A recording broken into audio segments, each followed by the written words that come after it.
Good evening. I am getting ready to make apple crisp. As you see, I have a whole bunch of green apples.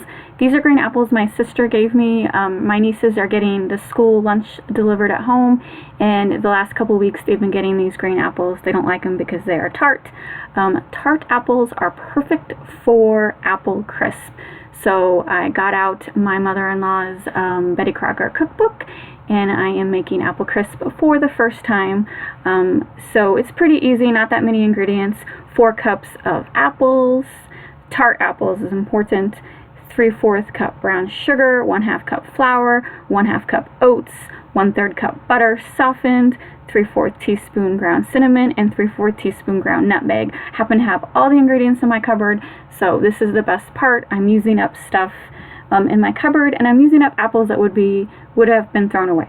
So right now I'm just peeling one of the apples, just a little apple ASMR. I actually enjoyed this part, peeling all the apples. It was relaxing for me. As you can see, there are some brown spots. These apples had been sitting at my sister's house for a week, and my niece Haley actually juggles with them a lot. I don't know why, bored at home, nothing else to do. And so I did cut out the brown spots. But it still had plenty of apples to use left over. And there I go, dropping my phone.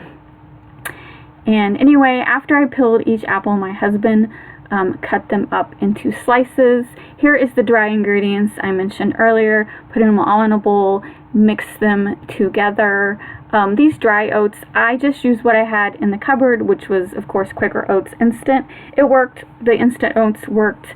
And then I added the softened butter.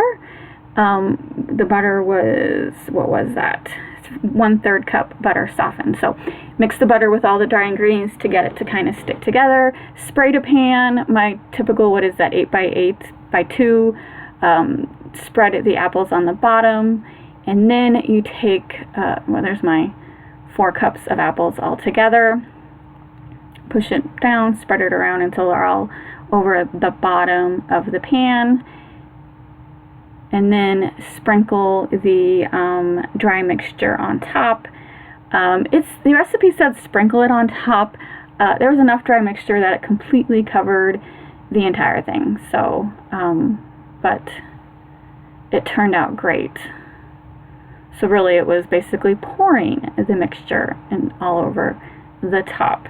And it bakes in the oven at 375 degrees for 30 minutes, depending on your oven. Could be a little longer, just until the top looks golden brown, and poke a couple of the apples to make sure they're soft. My oven took exactly 30 minutes. So now I'm just spreading the mixture all over the top. There's a little lump of the butter right there, spreading it around. I think that's my husband spreading it around.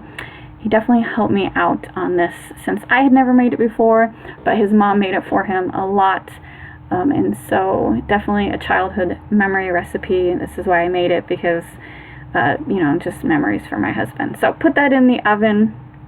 And then we decided to make applesauce because we had tons of apples left over. So we actually had enough to, not quite 4 cups, but I don't remember now. This is really just showing you what I did. I'm not going to give you an exact recipe because I kind of just eyeballed it since I didn't have ingredients exact. But it's pretty similar. Basically, you just take your apples, cover it with water, not too much water, and boil it down for about 20 minutes on medium heat. Your apples will soften. You want them to become mushy. And here I'm showing the apple crisp real quick. It is done. And it is awesome. I was a little worried that it looked a little dry on top, but Robert said that's exactly how he remembers it. And going back to the applesauce, I'm just showing how the apples, the longer you cook it, they start to get mushy. Remember, at this point, it's just the apples and a little water. And so I just keep pressing it down until they get mushy. I think it took about 20 minutes on medium heat. And then you add ground cinnamon, ground nutmeg, and a little brown sugar, and that is it. But I know, if you really want to make applesauce, you're going to have to look a recipe online. But you know what? It turned out great. I used up all the apples. There was no waste. So we have this apple crisp, this delicious applesauce. I actually ate the applesauce when it was still warm. Oh my God, seriously. I might start making applesauce. It was awesome. And this is the apple crisp. It was actually very, very good. I will have to say that pan didn't even last through one night. I guess my husband just loved it so much that he ate it. I had one slice, and then the rest was gone by the next morning. So both of these turned out great, and I was just happy to use up stuff in my pantry. Thanks for watching.